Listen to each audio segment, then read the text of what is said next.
Hey guys, welcome back. We are finally doing another save file speed build. Here's the crazy thing. I don't want to think about this, but it's been close to a year since we actually built this on stream. So if you're new here, hi, welcome, welcome, welcome. We're doing a save file, or we were last fall. We built up a good amount of Willow Creek. The general rules for the save file are we're using whatever packs were available upon the release of that world. All of the builds are streamed. All of the sims for the save file are created by you guys. More information on how to participate is down below. And this is a daytime stream series, which means we can only stream it during the school year. Unfortunately, I was not able to stream it over the second half of the year, or the first half of this year. I went into more reasons why in my last video, but today I am here to talk to you about the Willow Creek Archive, which we turned into a museum, originally a library. I'll do a little recap on the other rules of the save file, because it has been a while. I do not want to look at the last upload date, because it's just going to be depressing. And give you an idea as to what to expect for the save file. So what you can expect, first of all, in this video is it's going to be a bit choppy, even sped up for the speed build. It's nearly 2 hours of footage. This museum is chock full, which I think is a great accomplishment considering it is exclusively base game. So even if you're new to The Sims and you don't have a whole lot going for you yet, you can use this lot as a museum. It has lots of stuff for your Sims to do. We tried to fit in as absolute much as possible. If you're a kleptomaniac and you want to complete some collections, this is a great place to do that. Like, we went all out on this thing. In the future, I'm sure our museums will be much more beautiful as we have access to better build items, but for just base game, I am genuinely still super happy with how this one turned out. So you might notice that I show less of the build process compared to most of these other speed builds. It's because it's just so long. But I will put screenshots at the end, of course, so you can really get a good appreciation, a good look at each of the rooms, and there are a lot of rooms. We went with an Italianate style home because I wanted it to fit in with the neighborhood and sort of, you know, not stick out too much. So we currently have sort of a Greek revival style all the way at the end, the Municipal Muses, which we turned into a residential lot. Then we have the Blue Velvet, which is a nightclub. After that, we have Movers and Shakers, which is as close to a small business lot as you can get without actually using any packs, again, because it's base game only. There are Sims living there, but if you choose to move Sims in there, it is set up in such a way that you could more or less run a business out of the home. I recommend watching that video for more information. It's definitely not as smooth as if you have businesses and hobbies. That is for sure, but it's possible, so we did it. But on to Willow Creek Archive. I really do want to make this save file as player focused as possible, and I really hope you guys get a lot of use out of this museum. It was so much fun to put together. So on the main floor, we ended up with 5 rooms essentially. Well, there's a hallway too, so I guess 6.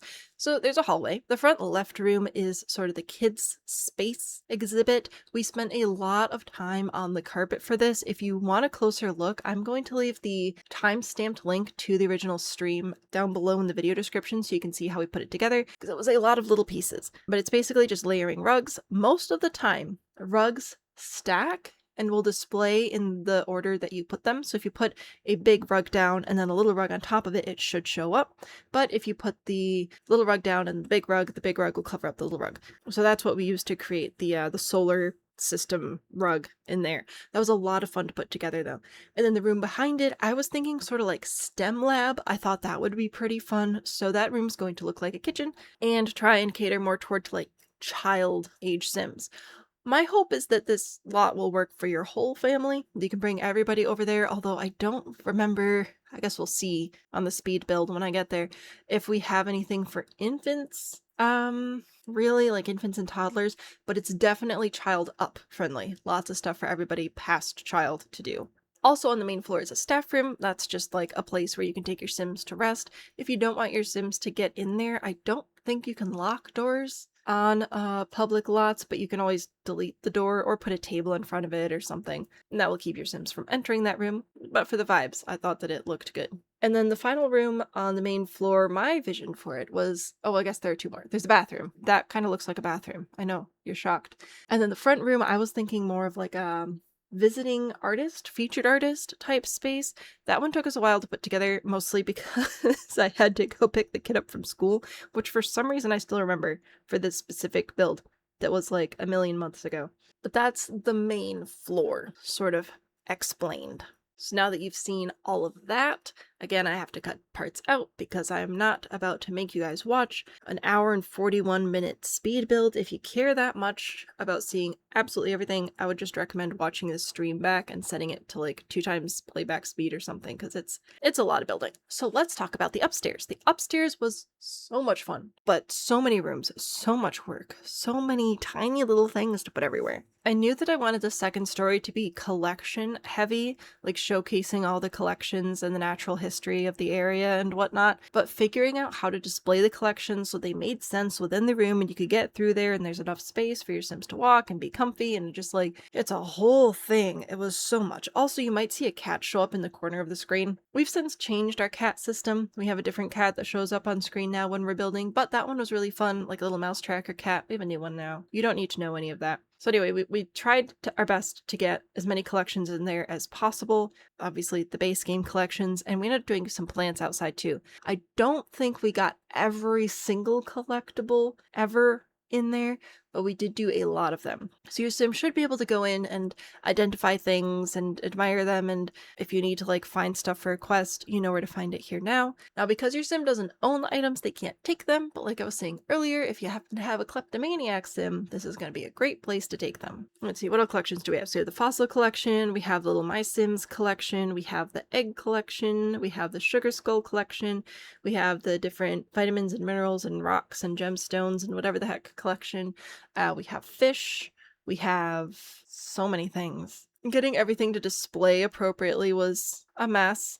It's definitely not the most elegant museum ever. I was also running out of tables at one point because there just aren't that many. There just aren't that many different displays available to us. But we did our best with balancing all of that. I really recommend just looking at the screenshots for the crystal room. It took so long to put together, but your Sims can go admire things now. I'm also, because this was a while ago when we playtested this, I don't remember if you can enable the auras on the gemstones and whatnot in the museum, but if you need a mood boost, that would be helpful too.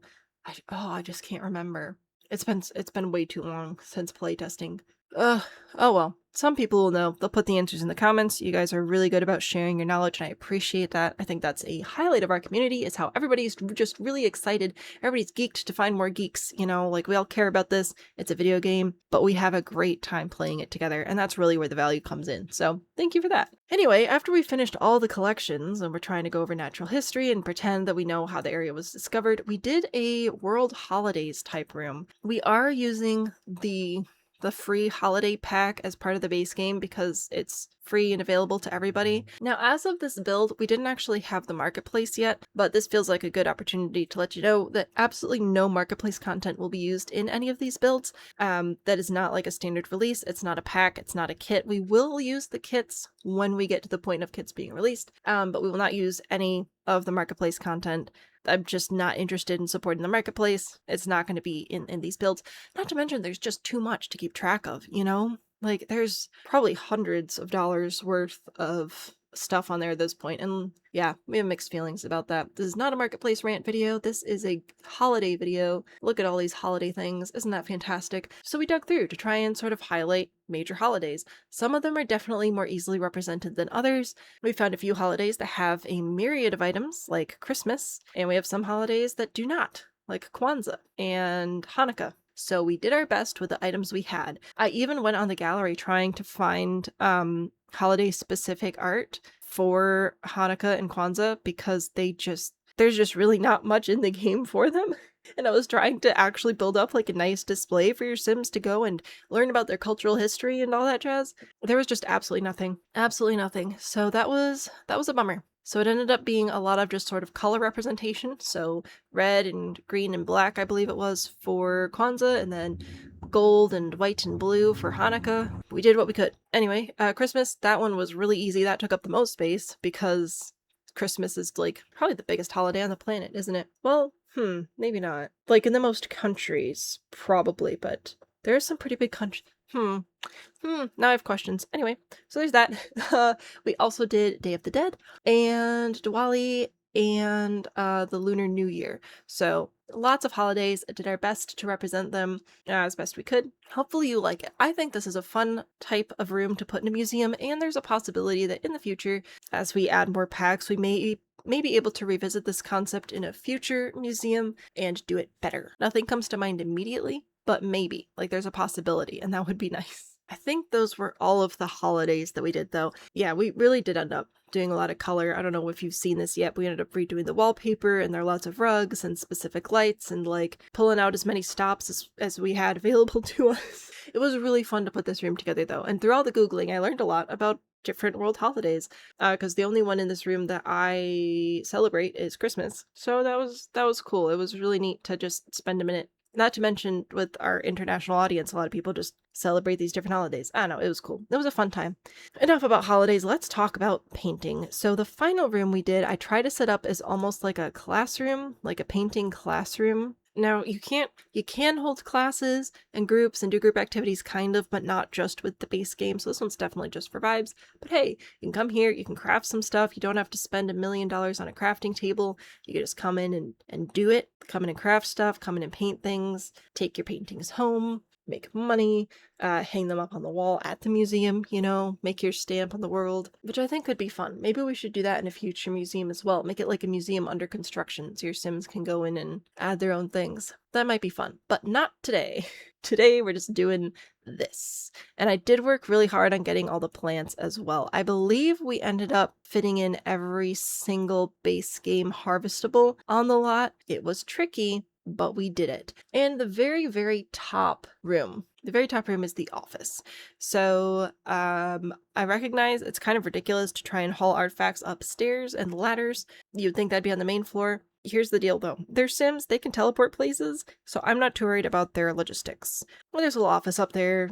Appraise items, track items, catalog items, you know, do all those museum things. And then moving outside, added a telescope or observatory or whatever, continued that path that we were working on the other buildings, because these lots, they're an awkward size for community lots, because community lots, only so many Sims will spawn on them. So you want to be careful to make the lot the right size to be the appropriate amount of perceived busy based on the amount of Sims that will spawn on the lot. In order to do that and keep the lot feeling full, I artificially shortened the lots by adding that walking path in the back and pulling in some more landscaping. I also cut off the corner of this lot with the sculpture and the bench over there to mimic the cut corner on Blue Velvet or Municipal Muses, one of them. They have that, so that should make everything look all tied together using the same pavers and everything outside. So even though some of the builds do look a little bit wacky, it is The Sims, we have to lean into it somewhat. Hopefully the cohesive landscaping and floor textures and stuff will keep it feeling more connected and reasonable. Did pull out a few little decorative things from the debug menu, those sculptures, for example. What do you think of my house? No, not my house, my museum. Used to be a house. Now it's a museum. I don't remember the backstory we wrote for this, but it would be available from the map view or possibly in the description of the gallery upload. And that's it for Crawdad Quarter. Now in this stream, we've actually completed 2.5 neighborhoods. This is just the end of the first neighborhood that we've done the speed builds for. They don't take that much time to produce compared to the streams, and yet somehow haven't had time. Again, I go into that more in my more recent video, which I'll link at the end of this one. For now, you guys can expect to see more live streams of the save file coming up in the fall once the kids back in school, which is coming up way faster than I'm comfortable with. Can't believe the summer's almost over. And I will do my best to do speed builds as well, just to give an update. If you missed a few streams, you want to catch up on the project, it's a lot nicer to just watch a few like 15 to 30 minute videos as opposed to dozens of hours of streaming. Super excited to see you guys there. I am so ready to get back into this. If you're as hyped as I am, please check out the link to the Discord down below. That's where we're organizing everything. You don't even have to be good at using Discord. I've never used Discord until I made the server that we have now, but that's where we're keeping track of who's making what household and all that jazz. So if you want to join, please do. For now though, thank you so much for watching. I hope you have a lovely day and I'll see you next time. Bye!